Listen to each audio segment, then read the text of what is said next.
Perfecto, muy bien. Pues vamos a empezar, mis hermanos, la clase del día de hoy. Vamos a iniciar orando, vamos a encomendar este tiempo a nuestro Señor. Te damos gracias, Dios, por la oportunidad de estar en tu casa de oración. Gracias, Señor, porque tú nos das la vida. Gracias por mis hermanas que ya están aquí, Señor.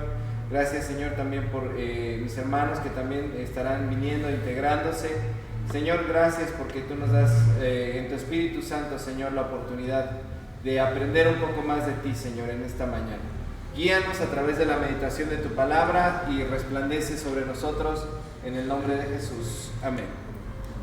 Muy bien, pues estamos en el capítulo 5 de Primera de Juan. Primera de Juan, capítulo 5, y vamos a ver los primeros 5 versículos. Primera de Juan 5, del 1 al 5, es lo que el primer día de lo que estuvimos leyendo esta semana analizaba. Entonces, leemos de manera alternada la palabra del Señor. Dice así. ¿La podría leer usted? Ah, claro, sí, lo leo, está muy bien. Todo aquel que cree que Jesús es el Cristo es nacido de Dios, y todo aquel que ama al que engendró, ama también al que ha sido engendrado por él. En esto conocemos que amamos a los hijos de Dios, cuando amamos a Dios y guardamos sus mandamientos. Pues este es el amor a Dios, que guardamos sus mandamientos, y sus mandamientos no son gravosos, porque todo lo que es nacido de Dios vence al mundo, y esta es la victoria que ha vencido al mundo, nuestra fe. ¿Quién es el que vence al mundo, sino el que cree que Jesús es el Hijo de Dios? Muy bien. Pues el día de hoy vamos a centrarnos en dos situaciones medio polémicas de la Escritura, que están precisamente pues en estos 2 días que estamos leyendo. Y el primero es acerca de una pregunta que a veces como cristianos hacemos, y una cuestión que a veces como entre cristianos llega a ser debate en algunas iglesias, y es: ¿quiénes son hijos de Dios? A ver, ¿qué dirán ustedes? ¿Quiénes son hijos de Dios? Todos los que creemos que Él es el Dios verdadero. Ok, aquí ya dieron 3 respuestas diferentes. Todos los que creemos, que Él es el Hijo de Dios verdadero. Bueno, aquí tenemos 3 respuestas. Y a veces se llega a decir dentro del mundo de las iglesias, mis hermanos, que hay unos que son hijos de Dios y otros que son criaturas de Dios, ¿no? Esta diferenciación es un poco delicada, en el sentido de que decir esto no es solamente como una cuestión inocente. A veces significa que hay una actitud de parte de nosotros que menosprecia a las otras personas, porque no es solamente como decir yo creo en el Señor Jesucristo y ya, sino que a veces de verdad es como una clasificación que llega a ser como, hagan de cuenta que es como seres humanos de primera clase y seres humanos de segunda clase, ¿no? Algunos cristianos lo llegan a tomar en el sentido también como de que solo son criaturas. Eso los equipara a las otras personas con animalitos, con que están al nivel de las plantas, de los animales, y aunque sean los animales más bonitos, el delfín, el perrito, lo que sea, los pone como en otro nivel, ¿no? Y genera en nosotros que nos llenemos a veces de vanagloria, porque creemos estar por encima de los demás, ¿no? Tener no solamente la razón, sino que tenemos una naturaleza que nos hace superiores. Y entendemos que como cristianos esto no debería de ser, ¿cierto? O sea, no tenemos por qué ver a los demás a través de ese ojo de que ellos son inferiores a nosotros, ¿no? Y esta cuestión parte a veces de la lectura que hacemos de los textos bíblicos. En general, a veces se utilizan estos textos de Juan, tanto de las cartas como del Evangelio, para validar estas posturas. Y lo que queremos hacer en esta primera instancia es descubrir si estos textos hablan específicamente de esto, ¿no? Entonces vamos por favor al Evangelio de Juan. Evangelio de Juan, capítulo 1, versículos 12 y 13.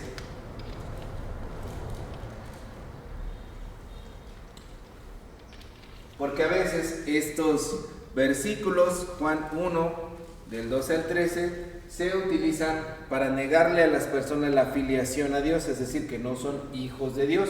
¿Primero de Juan? No, Juan 1. El Evangelio de Juan 1, versículos 12 y 13. Pues porque no eres evangélico, porque no eres metodista, bautista, presbiteriano, no eres hijo de Dios, ¿no? Yo les he contado algunas veces que hubo una líder que a mí me dijo así, y a mi tío, ustedes no son hijos de Dios.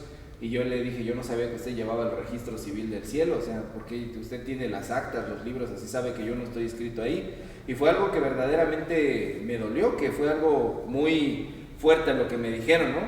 Entonces a veces se utilizan estos versículos. ¿Qué dice Juan 1, 12 y 13? Mas a todos los que le recibieron, a los que creen en su nombre, les dio potestad de ser hechos hijos de Dios, los cuales no son engendrados de sangre, ni de voluntad de carne, ni de voluntad de varón, sino de Dios. Gracias. Dice, más a los que ¿qué? A todos los que le recibieron. A todos los que le recibieron. Entonces muchas veces en las iglesias evangélicas, últimamente de unas décadas para acá, se ha utilizado esto, dice, mira, ahí dice a los que le recibieron. Eso quiere decir que lo que tú tienes que hacer es recibir a Jesús en tu corazón mediante una oración que se llama la oración de fe. Esa es una práctica, el día de hoy es muy común dentro de las iglesias. Entonces los pastores al final de su predicación hacen el llamado y dicen, ¿cuántos de aquí quieren recibir al Señor Jesús? ¿No? ¿Cuántos no lo han recibido?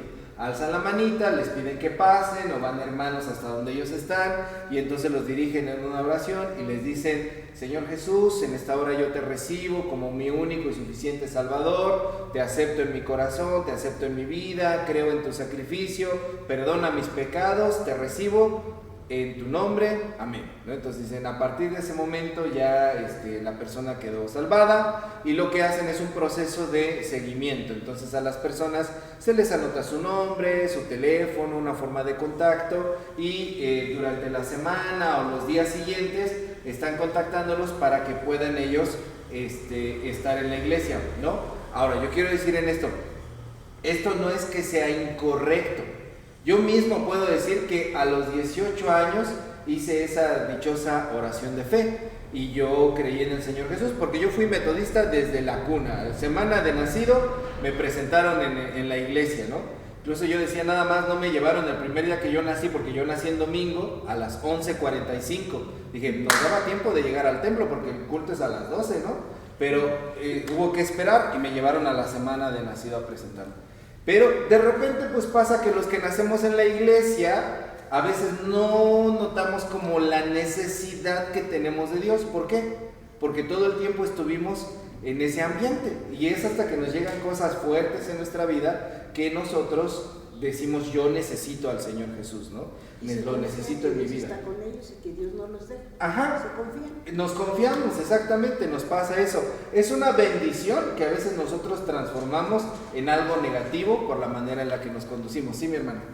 Y ahorita la pregunta que usted hace, yo, bueno, ya Noé contestó todos. Y yo dije, los que creen, no pastor, todos. Porque ¿quién los creó? El Dios Todopoderoso. Que unos tienen el privilegio de ser escogidos por nuestro Dios, porque Él dice, desde el vientre, yo te vi, desde el vientre te escogí, o sea, yo estaba fuera de Él, y el día que Noé me invitó y que vine y que oí la alabanza, fue impactante, o sea, en la vida me imaginé que el Señor me llamaba. Entonces cuando Él me trajo y los oigo cantar a los muchachos, se me pone la piel chinita y empiezo a sentir algo muy extraño en mí. Y ahí es donde uno dice, ay, qué emoción, y ahorita lo complemento, o sea, el Señor me tocó, pero es hasta que uno, o sea, el Señor nos creó, todos somos hijos de Dios, pero llega un momento en el que uno decide recibirlo, ser parte de Él, y ahí comienza. Se activa otro chip entre nosotros, ¿no? Sí. Entonces, es cierto, cada uno de nosotros tiene su experiencia. Ahorita la hermana está diciendo a través de la alabanza. Y esta es la cuestión. Esta oración se hizo para hacer un método más efectivo, digamos, para que las personas pudieran tener como la seguridad de cuándo recibieron al Señor Jesús, de cuándo decidieron tomar esos privilegios, ¿no?, que Dios nos da a todos, que nos ofrece a todos como seres humanos. Sin embargo, en la práctica dentro de las iglesias se ha llegado a caer en el exceso de que igual se ve como una especie de superstición. Si no hiciste la oración y no la dijiste en este orden y no dijiste estas palabras, no eres hijo de Dios. Es más, se llega a decir, por ejemplo, en tu oración de fe tú dijiste: Señor Jesús, yo te recibo, pero no dijiste: te pido que me perdones todos los pecados. Entonces todos esos pecados todavía siguen ahí, mi hermano, y los tienes. Eso hizo falta. O sea, la oración no amachinó, y Dios ahí, por eso es que está todavía sufriendo esas consecuencias, ¿no? Y luego otros dicen: es que no dijiste mi único y suficiente Salvador, entonces por eso tú todavía vives con varios ídolos dentro de tu vida, ¿no? Entonces se ha llegado a convertir en una cosa un poquito de superstición en algunas iglesias, y como de obligación, que es el único método, cuando en realidad sabemos que hay varias formas en las que Dios nos llama a cada uno. Hay a quien le llama a través de la alabanza, a través de la predicación, a través de una enfermedad. Es más, uno hasta puede ser llamado a través de una tragedia. Son distintas cosas en las que Dios actúa y se mueve para tocar nuestro corazón y que nosotros cobremos esa conciencia. Pero como esa oración ya se ha vuelto como estándar, pensamos que es el único método, ¿no? ¿Quería decir algo, hermano? No, nada más del hecho de decir somos hijos de Dios. Y si nos basamos así literalmente en lo que nos está diciendo Juan, cuando él menciona que no son engendrados ni de sangre, ni de voluntad de carne, ni voluntad de varón, pues todos somos engendrados así. Claro. Pero ahí viene el creer. Sí. O sea, el privilegio de aceptar voluntariamente a Jesús como nuestro Salvador. Sí. O sea, todos somos hijos de Dios, pero no todos tenemos esa creencia. Claro. Porque yo me puedo acercar a la iglesia por alguna situación de conveniencia, por hacer algún favor, por quedar bien, pero todavía no siento el llamado de Jesús en mi corazón. Claro. Entonces, ese es el privilegio, ese es el apellido, vamos. Claro. Sí. Y miren, esta cosa que estamos desmenuzando ahorita tiene que ver con el hecho de que en algún momento dentro de las iglesias, en el siglo XIX, esta práctica se hizo popular, que es lo que estamos viendo ahí.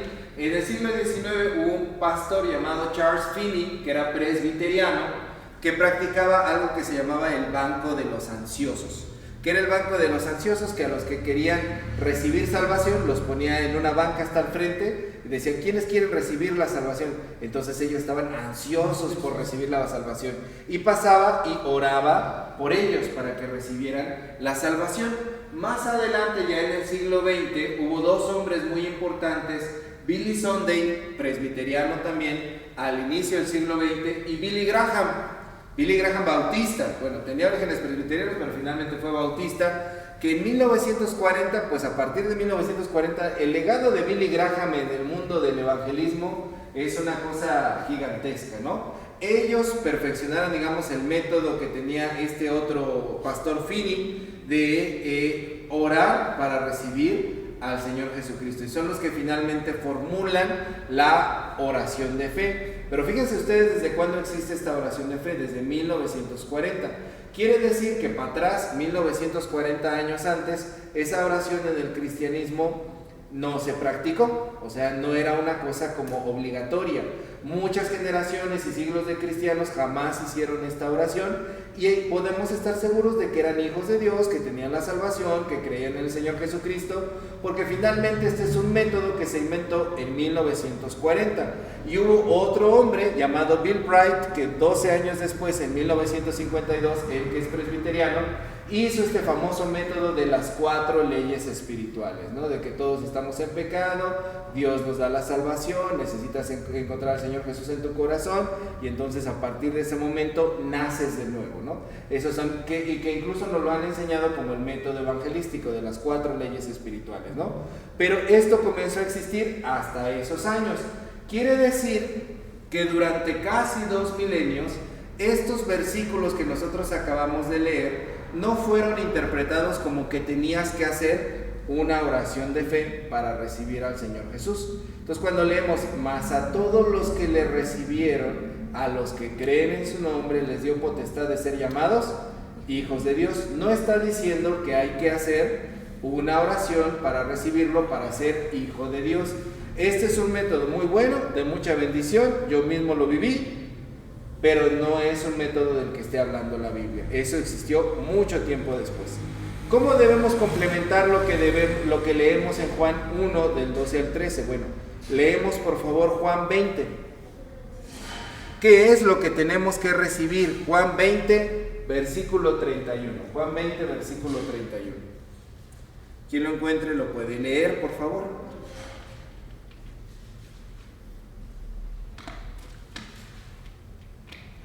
Pero estas se han escrito para que creáis que Jesús es el Cristo, el Hijo de Dios, y para que creyendo tengáis vida en su nombre.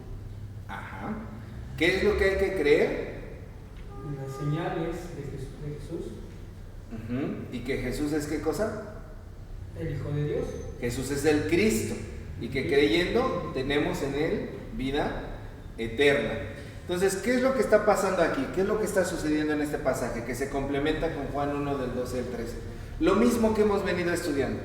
Hemos venido estudiando que en esta comunidad de Juan, ¿qué es lo que ocurría? Unos negaban, como ya hemos dicho en muchas clases, que Jesús era el Cristo, que el humano era el Hijo de Dios, que había una parte humana y una parte divina. Ellos solamente se enfocaban en la cuestión divina. Y fíjense cómo termina el Evangelio de Juan. Yo escribí este Evangelio, estas cosas se han escrito para que crean que este ser humano llamado Jesús es el Cristo, es el Hijo de Dios.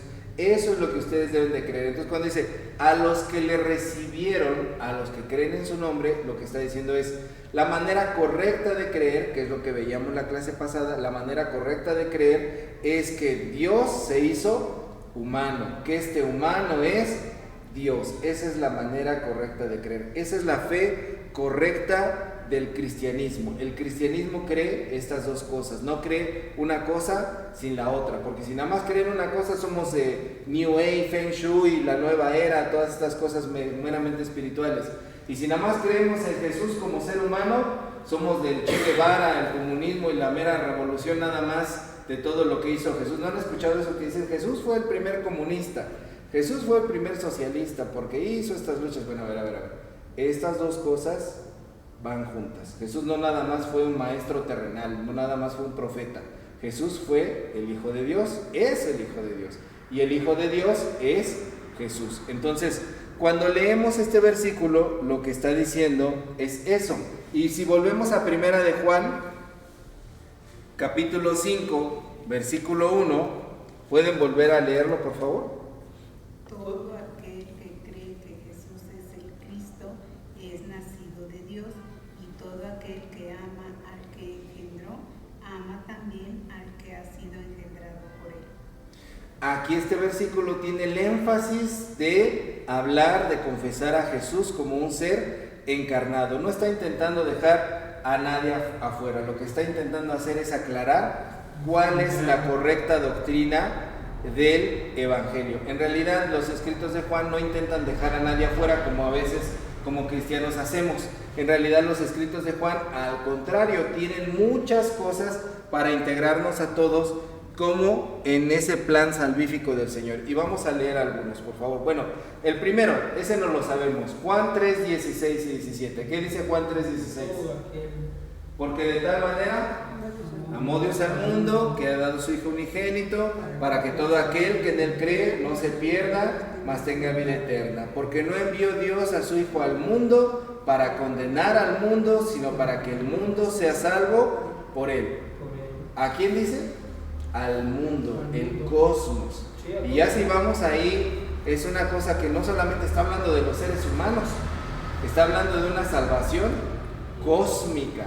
Es todo, es el mundo, son los animalitos, es todo eso. De repente dicen, ¿verdad? A veces somos crueles, algunos pastores, se le muere el perrito al niño, y algunos pastores dicen, sí, hay un cielo para los perritos, y otros dicen, no, es para los seres humanos.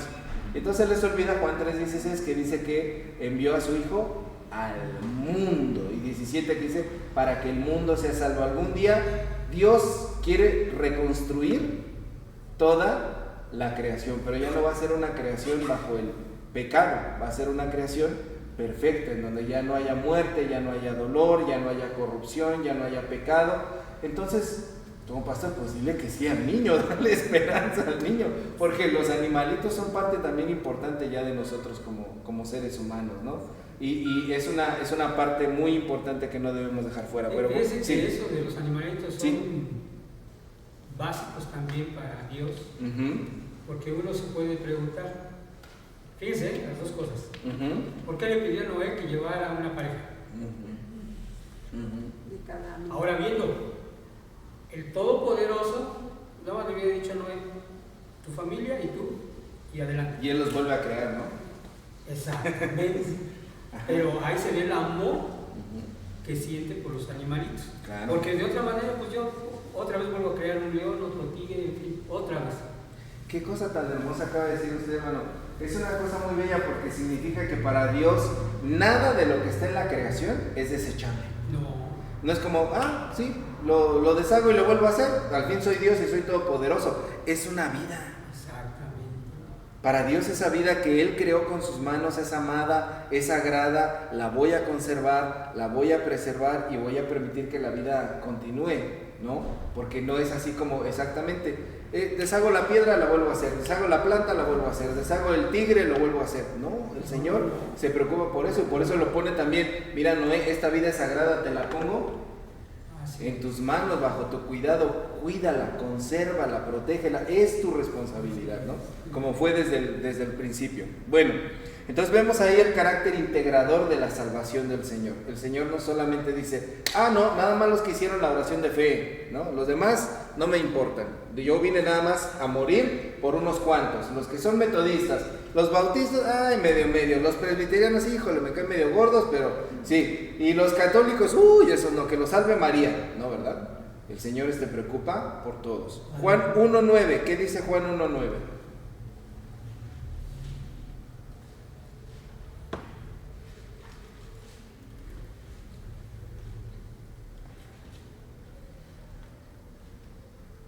Aquella luz verdadera que alumbra a todo hombre venía a este mundo.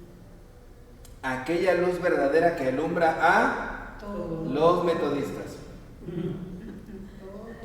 a los evangélicos, todo hombre, y la palabra que se utiliza ahí para hombre es antropos. En griego hay dos palabras para decir hombre: antropos, que significa humanidad, de ahí antropología, es el estudio de la humanidad, y hay otro que es andros. Andros significa solamente varón. Entonces, por ejemplo, pueden decir es andrógino, que parece como hombre y mujer, ¿no? Andros es solamente varón, pero ahí dice antropos, es el ser humano.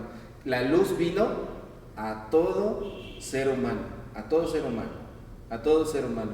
Entonces no fue solamente para unos. Ahora, vamos a Primera de Juan 3:1, ¿qué dice? Mirad cuán amor nos ha dado el Padre para que seamos llamados hijos de Dios. Por esto el mundo no nos conoce, porque no le conoció a Él. Nos ha dado ese amor para ser llamados, ¿qué? Hijos de Dios. Hijos de Dios, hijos de Dios. Aquí estamos con esta frasecita que a muchos, esto que estamos diciendo, mis hermanos, yo celebro mucho que sea fácil de decir en este lugar, pero hay muchas iglesias en donde esto no es fácil de decir. Y entonces los hermanos te sacan un montón de versículos, no, pero es que esto y el otro, y no son todos hijos, pues nada más son criaturas, etc. Primera de Juan 4, 7 y 8, ese es clásico, lo vimos la semana pasada. ¿Qué dice? Amados, amémonos unos a otros porque el amor es de Dios. Todo aquel que ama es nacido de Dios y conoce a Dios. El que no ama no ha conocido a Dios porque Dios es amor. Todo aquel que ama. Es difícil a veces pensar en un ser humano que no ame. Seguramente hay personas que aman muy pocas cosas. Sin embargo, el amor nos hace también partícipes de esa naturaleza salvífica. Los versículos que vemos entonces en los escritos de Juan no son escritos que tratan de excluir al resto de la humanidad. Y todo versículo que parece excluir tenemos que leerlo. ¿Por qué Juan parece que aquí está excluyendo? Porque se está refiriendo a un grupo específico. Y lo que está tratando de decir es que ese grupo específico no tiene la enseñanza verdadera. No está tratando de decirles que ustedes quedan fuera de la salvación del Señor.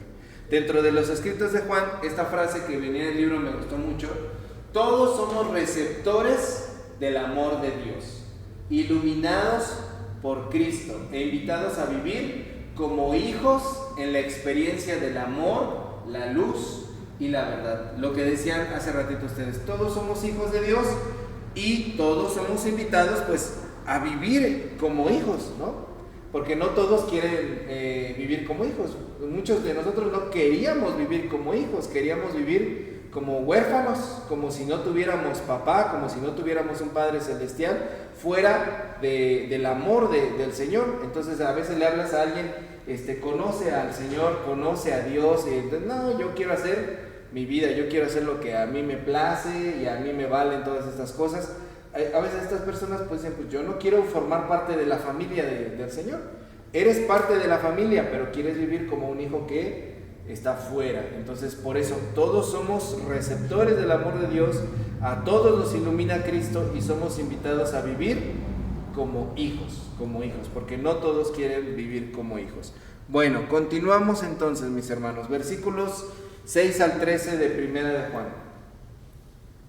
Esta también es una parte polémica. 6 al 13. Dice así, ya lo tenemos para poder leerlo sí, alternado. Primera de Juan 5, del 6 al 13. Empiezo yo, dice: este es Jesucristo que vino mediante agua y sangre, no mediante agua solamente, sino mediante agua y sangre. Y el Espíritu es el que da testimonio, porque el Espíritu es la verdad.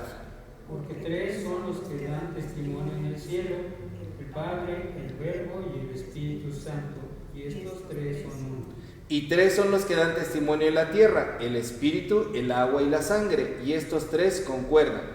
Si recibimos el testimonio de los hombres, mayor es el testimonio de Dios, porque este es el testimonio con que Dios ha testificado acerca de su Hijo. El que cree en el Hijo de Dios tiene el testimonio en sí mismo. El que no cree a Dios, él le ha hecho mentiroso, porque no ha creído en el testimonio que Dios ha dado acerca de su Hijo. Y este es el testimonio, que Dios nos ha dado vida eterna, y esta vida está en su Hijo. El que tiene al Hijo tiene la vida, el que no tiene al Hijo de Dios no tiene la vida. Estas cosas os he escrito a vosotros que creéis en el nombre del Hijo de Dios, para que sepáis que tenéis vida eterna y para que creáis en el nombre del Hijo de Dios. Muy bien, muchas gracias. Aquí empieza en el versículo 6 una polémica. Dice: este es Jesucristo que vino mediante agua y sangre, no mediante agua solamente, dice, sino que también en sangre. ¿Por qué? ¿Por qué dice esa frase? Bueno, nos explica el libro, porque resulta que estos opositores de la comunidad de Juan le daban una importancia excesiva a la cuestión del bautismo. ¿Por qué? Porque era parte también de los ritos ceremoniales de iniciación que ellos hacían. Ellos tenían muchas ceremonias, se comportaban como un grupo secreto, como una secta secreta en el cual mediante ciertos ritos tú podías entrar. Le daban mucha importancia a la cuestión del bautismo, pero no a la sangre. ¿Por qué la sangre? Porque la sangre significa que la muerte de Jesús. Entonces, ¿cuál es la prueba histórica de que Jesús existió y de que Jesús fue un ser humano? Su muerte. Si Jesús no muere, no es un ser humano. No. Si Jesús no muere, no hay manera de comprobar. Si ahorita, por ejemplo, nuestro Señor Jesucristo hubiera decidido no morir y siguiera vivo hasta el día de hoy, tendría 2000 años y tantos y estaría hasta el día de hoy con nosotros. Eso sería fuera de lo humano. No hay un humano que viva esa cantidad de años. La prueba histórica de que Jesús fue un humano fue que murió. Y a veces como congregaciones, muchas iglesias se llegan a saltar la muerte de Jesús porque dicen, el Señor Jesús murió, y de inmediato sale el pastor y dice, pero resucitó. Se quiere saltar la cuestión de la muerte, así de, sí murió, pero como entendiendo la muerte como una derrota, cuando en realidad sabemos que la muerte de nuestro Señor Jesucristo no fue una derrota, fue un triunfo sobre la muerte, sobre el pecado, sobre la maldad, sobre lo que querían hacerle a él, que se doblegara en la manera en la que él pensaba, y él dijo, no me rindo, doy mi vida hasta la muerte, porque el Señor Jesús en algún momento, como desde el desierto lo intentaba tentar Satanás, ¿se acuerdan? Que le decía, pues tú aviéntate del pináculo del templo y Dios va a mandar a sus ángeles y te va a levantar. Tú ahora sí que utiliza tu poder, ahora sí que como lo diríamos en lenguaje humano, utiliza tus influencias, tus palancas. Mira, tu papá, ahora sí que tú eres hijo del mero, tu papá ni modo que te deje que te mueras ahí, te va a levantar. Y de repente pues ahí también se plantea en una película que no sé si algún día vieron, fue muy escandalosa, se llamaba La Última Tentación de Cristo. ¿Cuál era la última tentación de Cristo? ¿Alguien sabe? ¿Alguien llegó a ver esa obra, esa película o ese libro? ¿No? La última tentación de Cristo era, sí, porque es muy grotesca, ¿no? Pero la última tentación de Cristo era bajarse de la cruz y vivir una vida normal. Todo lo que dice la Biblia es mentira. Ajá, vivir una vida normal, y su última tentación era, de acuerdo a esta obra, era casarse, tener hijos, estar así como en ese momento, vivir una vida como todos nosotros, ¿no? Y digamos que en cierta medida esta pregunta es incómoda, pero Jesucristo tenía el poder de haberlo hecho.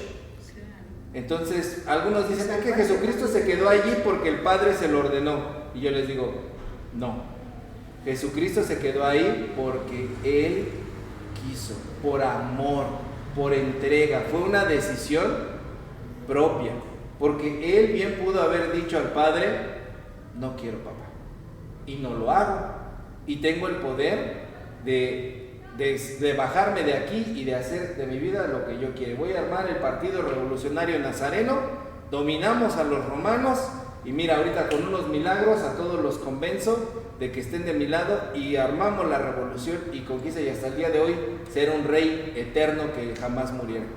Pero el Señor Jesús no hizo eso. El Señor Jesús se entregó por amor, en obediencia al Padre, que vimos que la obediencia es que sus voluntades estaban alineadas. Y entonces de esa manera el Señor Jesucristo nos salva, porque nos enseña y nos da una muestra de que es posible ser congruentes. Es posible ser íntegros en esta vida. Es posible que tú no te rindas ante el pecado, de que no cedas ante la presión. A veces hacemos tantas cosas, hermanos, por la presión. Estaba escuchando un sermón del pastor Dante Gebel que decía, no sabemos poner límites. Y decimos, hasta la cuestión de voy a ir a esa fiesta, voy a ir a ese baby shower.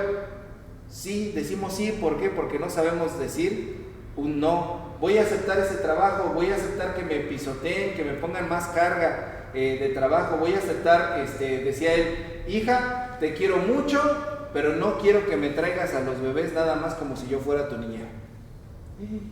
Eso es difícil a veces decirlo para los abuelitos, ¿no? Porque hay veces que hay papás y mamás irresponsables que solamente van a dejarle, no se apoyan en los abuelitos, nada más se los dejan para irse a vivir la vida loca, ¿no?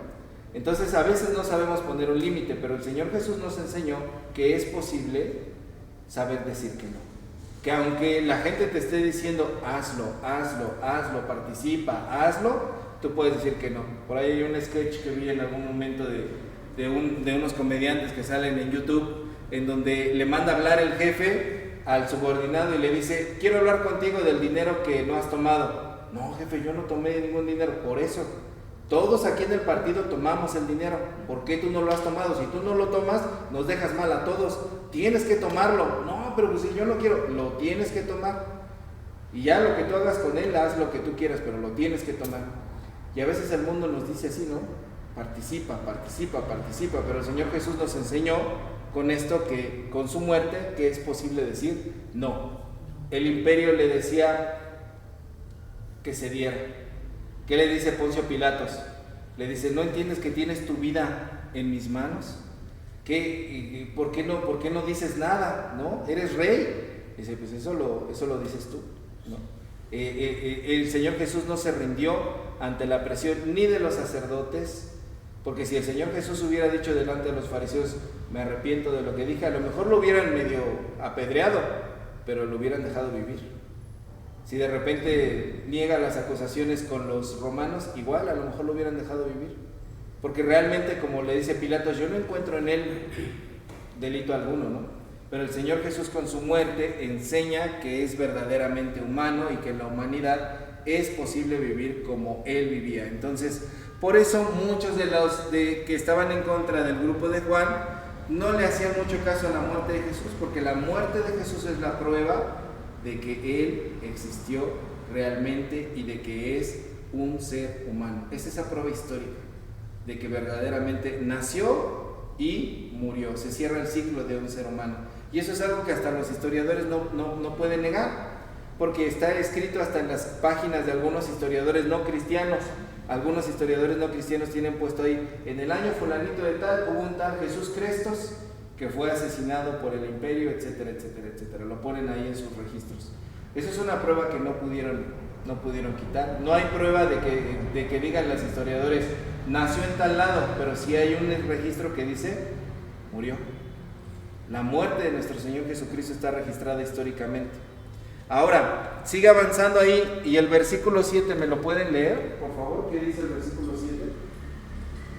Porque tres son los que dan testimonio en el cielo, el Padre, el Verbo y el Espíritu Santo, y estos tres son uno.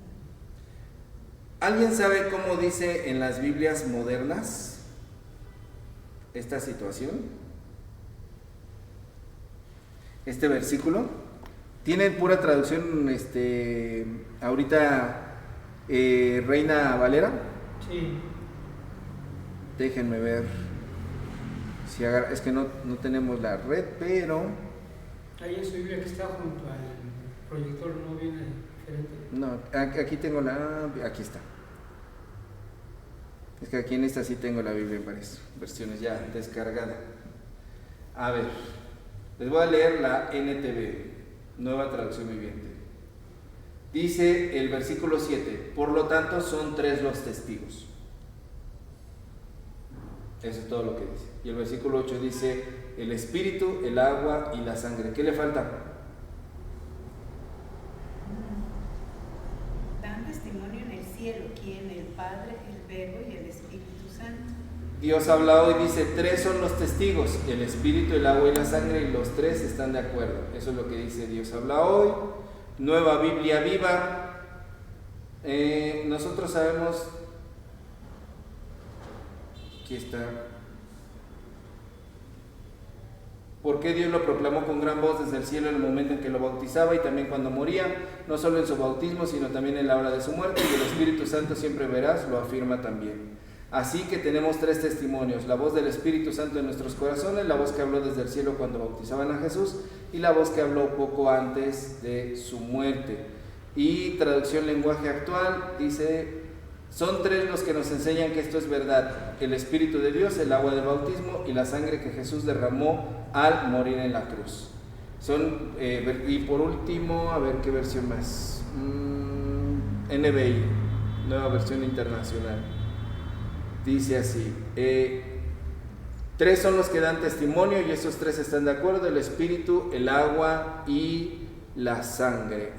Reina Valera 2015 actualizada, porque, fíjense, Reina Valera 2015, porque tres son los que dan testimonio, el espíritu, el agua y la sangre, y estos tres están de acuerdo. ¿Qué está faltando en todas estas versiones? Bueno, en esa última es el testimonio del cielo. Ajá. Y son uno. Ajá. ¿Pero qué faltan? ¿Qué palabras faltan? Todos dicen tenemos tres testigos. O sea, particularizar Padre, Verbo y Espíritu. Ajá. Que dan testimonio en el cielo. El Padre, el Hijo y el Espíritu. Eso no está en ninguna de las versiones nuevas. ¿Por qué? Bueno, nos lo explica nuestro libro. No es que sean versiones herejes o que no quieran poner esos versículos o que estén negando la Trinidad. Ese versículo en particular, hay una rama de los estudios de los expertos que traducen la Biblia que se llama la crítica textual. ¿Qué ellos han descubierto? Bueno, la crítica textual, ellos analizan los manuscritos que hemos encontrado, ¿no? Que encuentran los diferentes arqueólogos. Buscan los manuscritos, los encuentran, los van reconstruyendo, los pegan, ven cómo es que viene el escrito y resulta que ya cuando tienen un buen cuerpo de varios papiros que corresponden como a la misma época, los forman en una cosa que se llama corpus, el cuerpo de manuscritos que fueron encontrados. Para cuando se escribe la Biblia Reina Valera 1960, que es la que mayormente utilizamos en las iglesias evangélicas y protestantes, estos descubrimientos pues tienen un manuscrito que viene como lo estamos leyendo. Sin embargo, las investigaciones pues han seguido, han avanzado, se han descubierto manuscritos mucho más antiguos, quiere decir más cercanos a la época de Jesús. Y por lo tanto, en tanto que un manuscrito es más cercano a la época de Jesús, es mucho más fidedigno. ¿Por qué? Porque en el copiado se llegan a cometer algunos errorcillos, ¿no? Y entonces, entre más pasa el tiempo, una copia de la copia, de la copia, de la copia, de la copia, de la copia, llega a tener más errores. Pero si encontramos un manuscrito que es un poco más antiguo, que es más cercano a la época de Jesús, los errores que tiene ese manuscrito son menores, porque no tiene tantas manos que lo han copiado de uno al otro. Entonces lo que nos dice nuestro libro, nos explica es que no es que hayan querido quitar este versículo, sino que descubrieron que en estos manuscritos que son más cercanos a la época de Jesús, el versículo 7 no estaba, no existía. ¿Por qué? ¿Qué es lo que llegaba a pasar? Algunas personas que copiaban la Biblia, ¿qué es lo que hacían? Bueno, copiaban así manualmente los escritos y de repente ellos que conocían el texto de tanto estarlo copiando, llegaban a decir, ay, aquí le falta una parte, ¿no? Se acordaban y entonces lo agregaban. Pero también llegaba a pasar que ponían, como por ejemplo en este versículo 7, bueno, estos tres testigos, y hay tres testigos en el cielo, ¿a quién se está refiriendo? Al Padre, al Hijo y al Espíritu Santo. Entonces este copista lo agregaba, lo ponía y lo ponía como un comentario, entre paréntesis, digamos, lo ponía así. Pero cuando esa copia se le pasaba a otra persona, la otra persona que lo tenía, lo ponía como parte ya del texto, no le ponía el paréntesis, y así fueron trasladándose los textos hasta que finalmente, pues bueno, ya se integró dentro del versículo 7. ¿Eso quiere decir que nuestra Biblia Reina Valera 60 está mal? No quiere decir que está mal, al contrario, este es un muy buen testimonio de cómo se realizó ese trabajo de copiado. Entonces, eso, si el versículo 7 no está, ¿eso quiere decir que las otras Biblias están negando la Trinidad? No, tampoco, porque la Trinidad está presente no solamente en ese versículo. Vamos a leer los versículos 6 y 9. Este es Jesucristo que vino mediante agua y sangre, no mediante agua solamente, sino mediante agua y sangre. Y el Espíritu es el que da testimonio, porque el Espíritu es la verdad. Ya nos habló de Jesucristo y nos habló del Espíritu. Ahora vamos al versículo 9, ¿qué dice? Si recibimos el testimonio de los hombres, mayor es el testimonio de Dios, porque este es el testimonio con que Dios ha testificado acerca de su Hijo. ¿Ahí de quién está hablando? Jesús. Del Padre y del Hijo.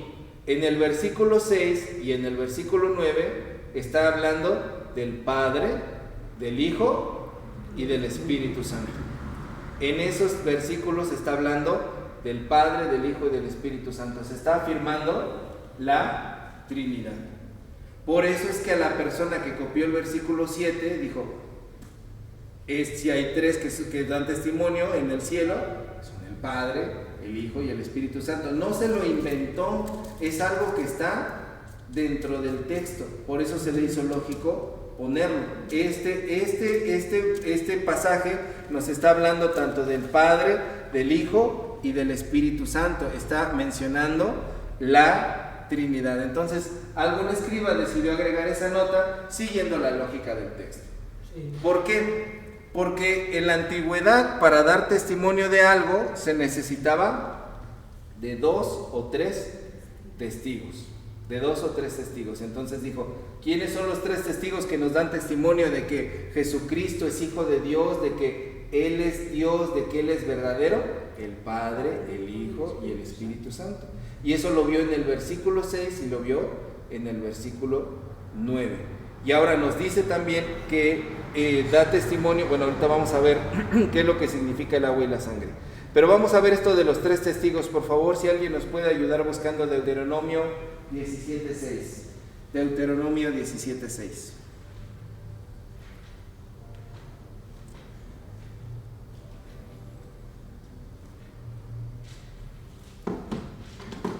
¿Qué dice Deuteronomio 17:6? Por dicho de 2 o 3 testigos, morirá el que hubiere de morir. No morirá por el dicho de un solo testigo. Ahora Deuteronomio 19:15.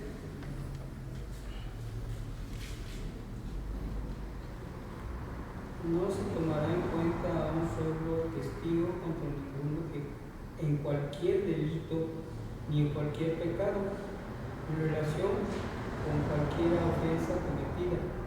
Solo por el testimonio de 2 o 3 testigos se mantendrá la acusación. Para los judíos, para el mundo hebreo era bien importante poder tener 2 o 3 testigos. Por eso Juan, que dijimos que está muy ligado a la lógica del Antiguo Testamento, está diciendo, bueno, hay 2 o 3 testigos que nos dicen que Jesucristo es Dios.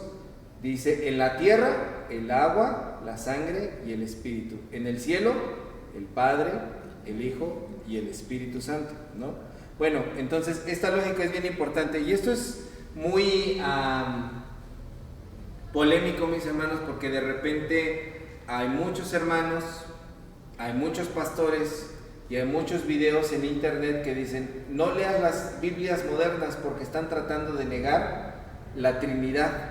En estas Biblias, traducciones nuevas, están negando la Trinidad. No están negando la Trinidad, nada más que como hacen su trabajo de copiado, se dieron cuenta que el versículo 7 originalmente no decía eso, pero en el versículo 6 y en el versículo 9 se puede seguir apreciando al Padre, al Hijo y al Espíritu Santo.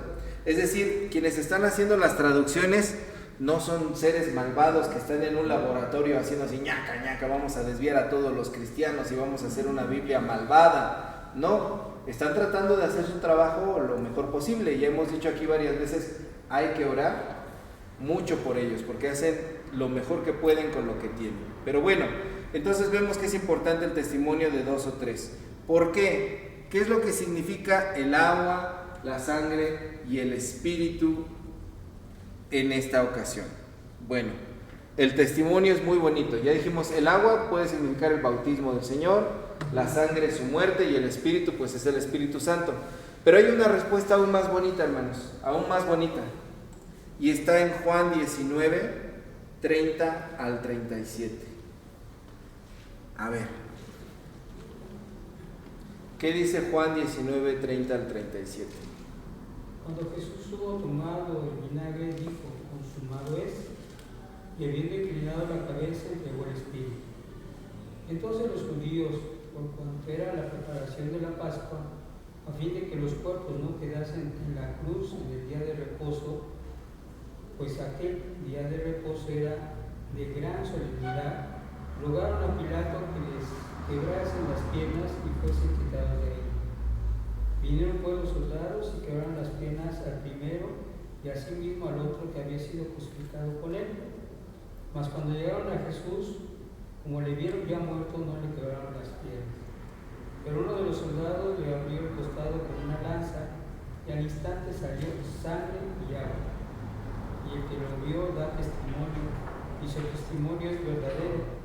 Y el que sabe que dice verdad, y él sabe que dice verdad para que vosotros también creáis.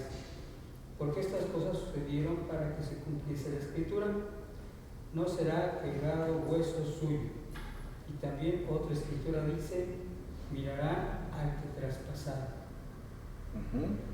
Salió agua y sangre. Cuando nuestro Señor Jesucristo, la manera que tenían de verificar que alguien había muerto era en ese momento, o si no se había muerto, era quebrarle las piernas. ¿Por qué? Porque la crucifixión, cuando estaban colgados así, todo su cuerpo lo estaban cargando sobre su pecho.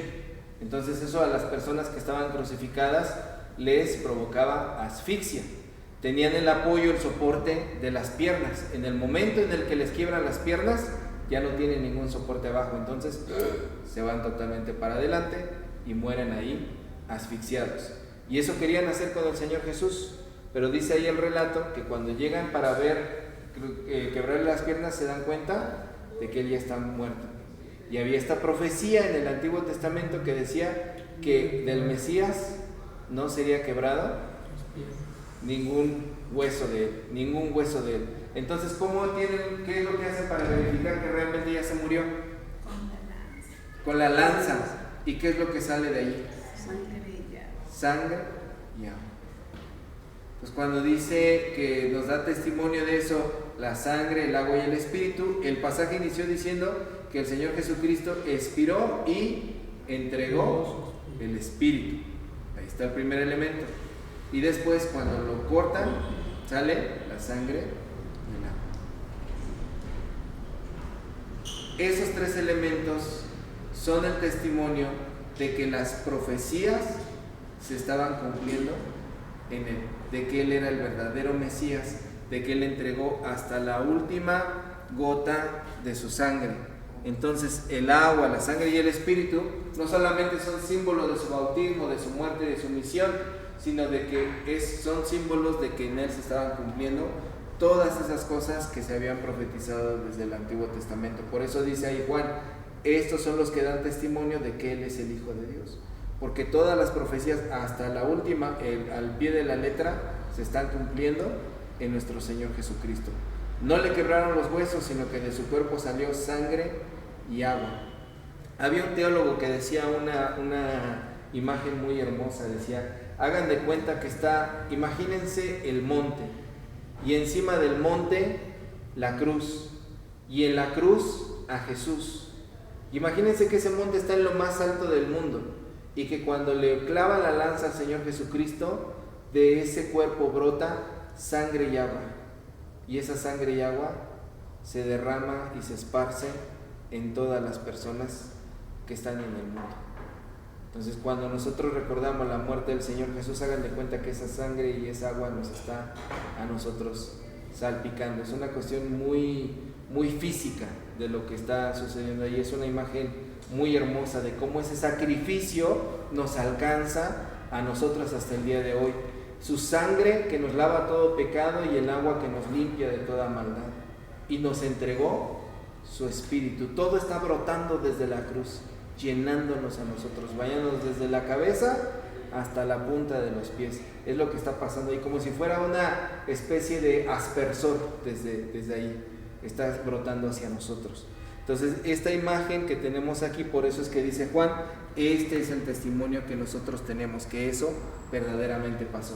Ese sacrificio, esa muerte alcanza a nosotros hasta el día de hoy. Por eso es que Juan decía, ¿cómo van a negar eso? ¿Cómo van a negar y decir que nada más Jesús era un fantasma, que Jesús era un espíritu, nada más? No se están dando cuenta de lo que están diciendo. Lo que están diciendo es que esa salvación no nos cayó a nosotros. No brotó, no nos bañó, no nos salpicó, no nos bañó totalmente. Están negando la esencia de la cruz. Entonces, por eso es que para el cristianismo el símbolo de la cruz siempre fue muy importante. Ya después vinimos los evangélicos y nos espantamos porque los católicos tenían cruces. Pero en realidad el símbolo de la cruz no es un símbolo de adoración para nosotros, pero es un recordatorio de ese sacrificio hermoso que nos alcanzó hasta el día de hoy. Por eso cantamos en nuestros himnos: en la cruz, do primero vi la luz, y las manchas de mi alma yo lavé. ¿Por qué yo lavé? ¿Por qué tiene que ver con la cruz, con lavarse? Porque de ahí brotó agua y sangre y espíritu que nos lava a todos nosotros. Entonces lo que está diciendo aquí Juan: estas profecías se están cumpliendo, esto nos está alcanzando, la salvación del Señor viene al mundo por ese medio. Por eso es que podemos decir que estos son los que nos dan el testimonio. Y si alguien decía nada más el agua, no, nada más la sangre, no, agua, sangre y espíritu. Son 3 testimonios válidos. Para el judío decía, tiene razón, son 3 elementos que están ahí dándonos la certeza de que Jesús es real, ¿no? Y bueno, eso era lo que yo quería compartir con ustedes, mis hermanos. ¿Cómo ven? ¿Los escucho a ustedes? Lo que estábamos leyendo en el libro, a mí me llamó la atención cómo la gente buscaba un pretexto para decir que el Señor no era divino, ¿no? Decían, sí, es un hombre, pero que entró en él el Espíritu Santo, no que nació, no que fue nacido, sino que entró el Espíritu Santo y por eso hizo tantas cosas. Sí, sí. Eso también me llamó la atención. Sí. Otra cosa que hubo un momento en el que no era Jesús divino, que nada más que llegó un momento de inauguración. Sí, y muchos hasta el día de hoy siguen diciendo eso. Jesús no era divino, sino hasta que lo bautizaron, ya entró el Espíritu y se convirtió divino. Sí. La segunda es, me ha costado mucho trabajo, pastor, y ahorita pues ya lo veo uno de otra manera. También Noé constantemente me ha instruido en esa situación. Pero para que yo vea una película de cuando sacrifican a Jesús es muy difícil. Sí, no claro. Las veo no puedo y créanme que para mí el Viernes Santo es bien difícil, muy difícil. Sí.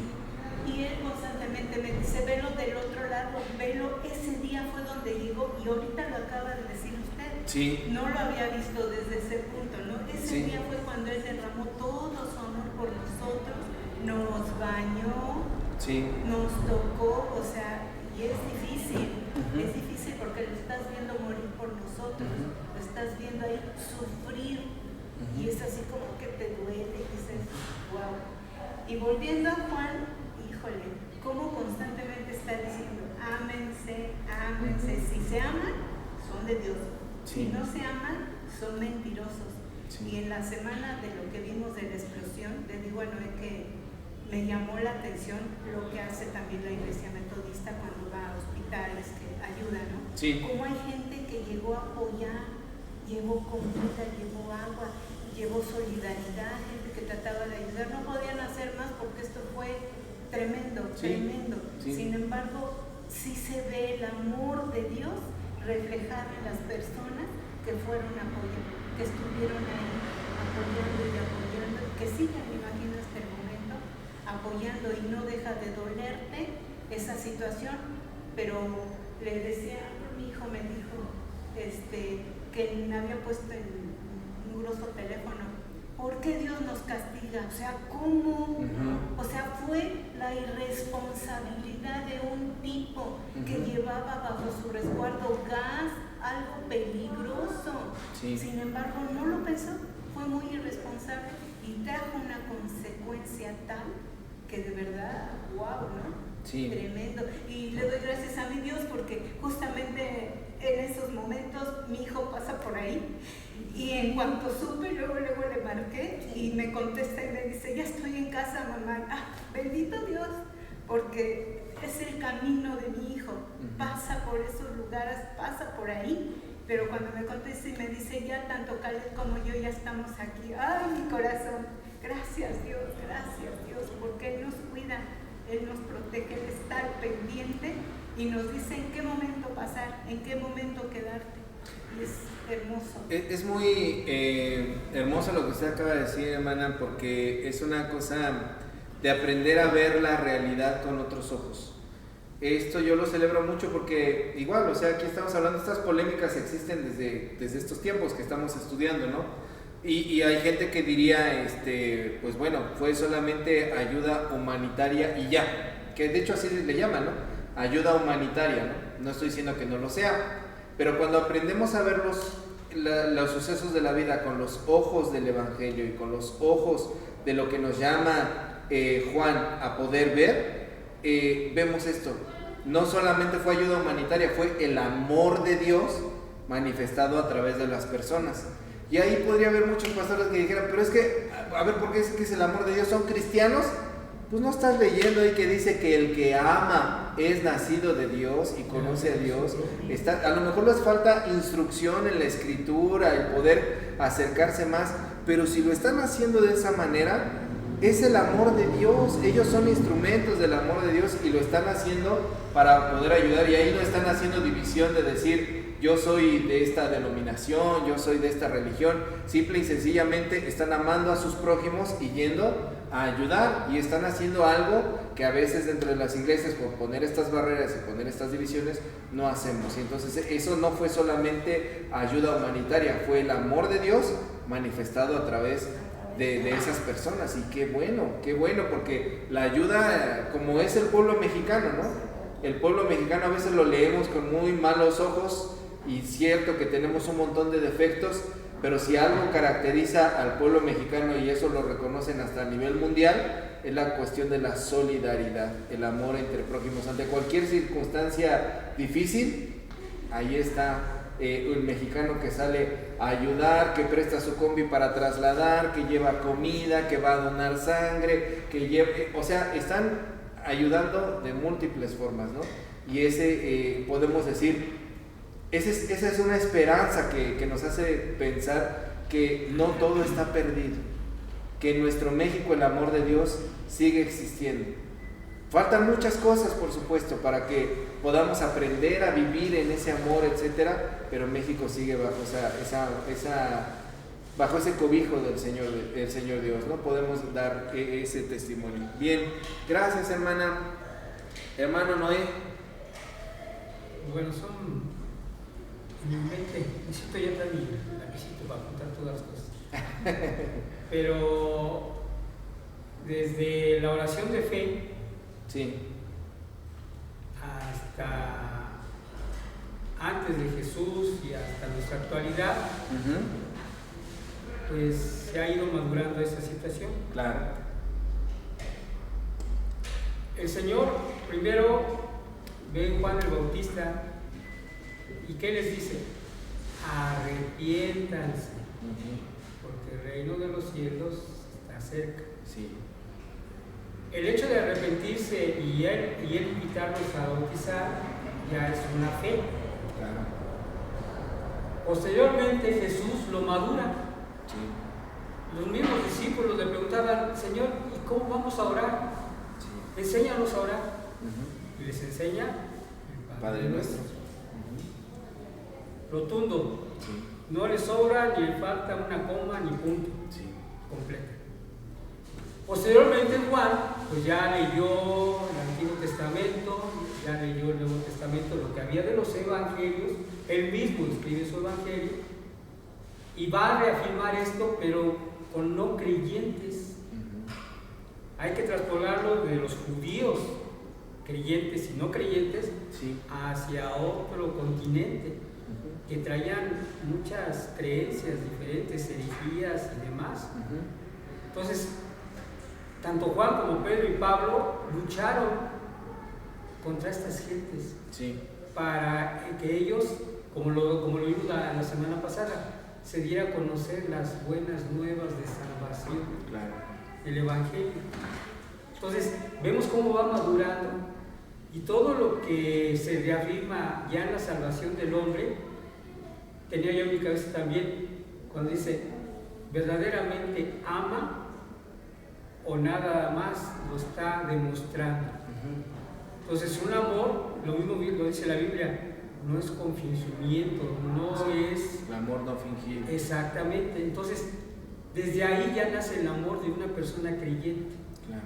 Y otros nada más fingimos. Ay, sí te quiero mucho, te amo bastante. ¿Por qué? Pues porque sé que tu papá tiene mucho dinero. Sí, o sí. sea, hay muchos intereses, pastor, pero antepone uno la palabra amor cuando todavía no reconoce al Señor como su Salvador. Sí. Una persona que reconoce al Señor como Salvador y se entrega a Él, bautizado o en plena comunión, híjole, es otro tipo de persona. No se equivoca la Biblia, cambia totalmente. Ese proceso de acercar a las personas y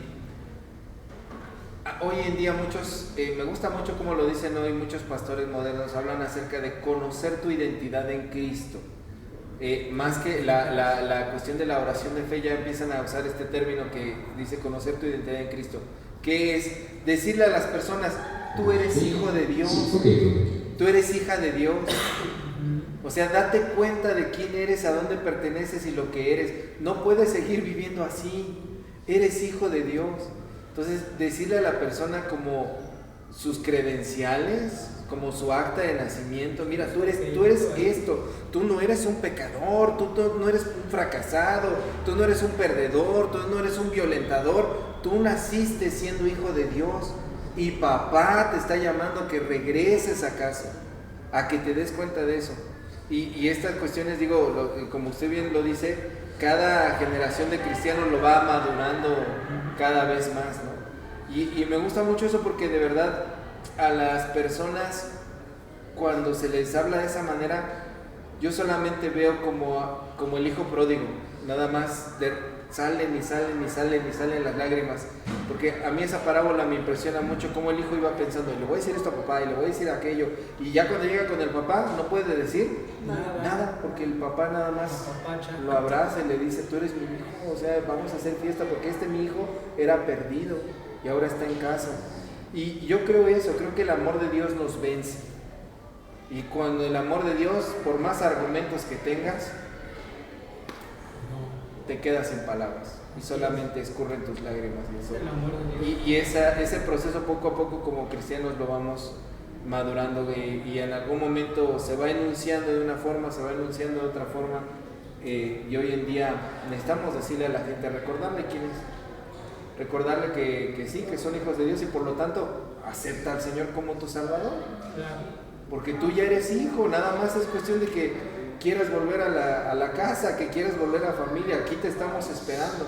Entonces este lugar no es un lugar que excluye, este es un lugar que le dice a las personas, ven, porque aquí estamos los que somos hijos igual que tú, ¿no? Todos aquí pertenecemos a la misma familia, ven con nosotros. O si va a ir a otro lado que vaya, pero que se sepa amar, que se sepa amar. Hermana Leo.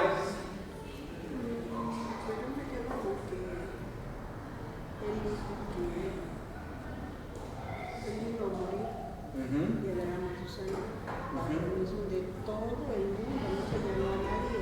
Sí. Y que les hablemos a la gente del amor que nos tiene hacia nosotros. Vino por todo el mundo, eso es. No señaló a nadie, ni a pobre, ni a rico, ni a nadie. Y miren, hubo muchos apóstoles que han escrito cosas maravillosas, pero Juan tiene la particularidad de haber dicho dos cosas. Dicen los teólogos, Juan resumió el Evangelio en un versículo, Juan 3, 16 y 17. Y Juan definió a Dios en un versículo. Porque de tal manera amó Dios al mundo que ha dado su Hijo unigénito para que todo aquel que en él cree no se pierda, mas tenga vida eterna. Ese es el Evangelio. ¿Y quién es Dios? Dice en 1 de Juan 4:8, Dios es amor. Entonces, Juan fue muy bendecido porque Dios le dio la oportunidad de decir dos cosas así, porque eso no lo dijo nada más porque él quiso, eso lo dijo inspirado por Dios. Esa definición es muy hermosa, ¿no? Es muy hermosa esas definiciones que Dios le dio a Juan. Por lo tanto, Pablo y Pedro habrán dicho también otras cosas, Santiago, lo que sea, pero Juan tuvo esas joyas que le dio el Señor, esa gracia, ¿no? De esos dos versículos. Nuestra hermana Luz, que escuchó tantito, ¿quiere decir algo? Sí, pues yo, lo que yo pienso y siento relativamente de lo que estaban hablando cuando llegué sobre lo de la explosión. Sí se queda uno con ese corazón, con esas ganas de decir, el pueblo de México es fuerte, el pueblo de México, Dios lo cobija relativamente, y no deja uno de sentir tristeza, dolor, de ver a las personas sufriendo, ¿sí? Y es cuando muchos podemos decir, ¿por qué en las desgracias siempre más se invoca al Señor? Entonces, eso es lo más importante, que debemos de estar con ese pensamiento y con esa palabra de que en todo momento y en todo lugar siempre está Dios con sus brazos abiertos para protegernos, para sacarnos adelante, para cuidar a nuestras familias, como dice Noé, y así con todos, ¿verdad? Con todo su pueblo, no nada más con los nuestros, con todo su pueblo. Y dice en la palabra de Dios, amarás a Dios con todo tu corazón, con todas tus fuerzas, con toda tu alma, pero a tu prójimo como a ti mismo. Y eso es lo que se dio. El prójimo se desbordó para ayudar a los caídos. Ese es un muy buen ejemplo de lo que hemos estado viendo como en todo este estudio que nos invita a vivir la fe de manera práctica. Muchas gracias, hermana Luz. Ya nada más nos falta una voz por escuchar. ¿Quieres decir algo? ¿No? Bueno, está muy bien, muy bien. Bueno, tenemos la próxima semana, día 20 y 21. Terminamos de leer Primera de Juan 5, que es desde los versículos 14 hasta el versículo, hasta donde acaba Primera de Juan 5, ¿vale? Y son los días 20 y 21 los que vamos a ver la próxima semana. Bueno, pongámonos de pie, mis hermanos, para orar y terminar este tiempo. Oremos. Oremos. Dios, te doy gracias, Señor, te damos gracias por la oportunidad de escudriñar tu palabra. Gracias, Señor, por darnos la oportunidad de conocer un poco más de ti. Gracias, Señor, porque hoy nos llamas a poder vivir, Señor, en este testimonio que tú nos das de ti mismo, Señor, de cómo la salvación ha llegado a este mundo, a este hogar, a nuestras familias, a nuestra vida, y tú nos bendices con ese privilegio enorme, Señor, y podemos ser partícipes y celebrar, Señor, esa salvación siempre. Te agradecemos, Señor, en Cristo Jesús. Amén. Amén. Dios les bendiga, hermanos.